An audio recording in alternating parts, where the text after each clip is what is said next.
మా భూములు మాకే సొంతం, ఎట్టి పరిస్థితుల్లో వదులుకోమంటున్నారు విజయనగరం జిల్లా వాసులు. చివరకు పెద్ద ఎత్తున ఉద్యమానికైనా సై అంటున్నారు. ఇంతకీ ఈ పరిస్థితికి కారణమేంటి?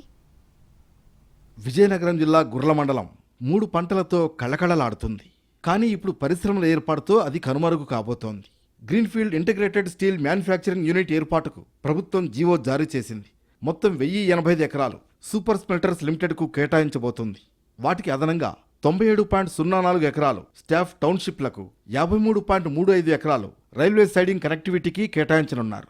10 ఏళ్ల పాటు 100% విద్యుత్ సుంకం మినహాయింపు, జీఎస్టీ రియంబర్స్మెంట్, స్టాంప్ డ్యూటీ మినహాయింపు, ప్లాంట్కు నీరు, 220 kV విద్యుత్ కనెక్టివిటీతో కూడిన రాయితీలు ఇస్తున్నట్లు ప్రభుత్వ ఉత్తర్వుల్లో పేర్కొంది. గుర్ల మండలంలోని జల్లా, బెల్లానపేట, దమరసింగి, మన్యపురిపేట, ఎస్ఎస్ఆర్పేట గ్రామాల్లోని సారవంతమైన భూములలో ఈ ప్రాజెక్టును ఏర్పాటు చేయనున్నారు. సూపర్ స్మెల్టర్స్ మొత్తం 8,570 కోట్ల పెట్టుబడితో 2 దశల్లో స్టీల్ ప్లాంట్ను నిర్మించేందుకు సిద్ధమైంది. మొదటి దశలో 1 MTPA సామర్థ్యంతో నిర్మాణం 2029 నాటికి పూర్తి చేయాలని, రెండో దశ 2032 నాటికి పూర్తి చేసి మొత్తం 2 MTPA సామర్థ్యాన్ని చేరుకోవాలని భావిస్తోంది.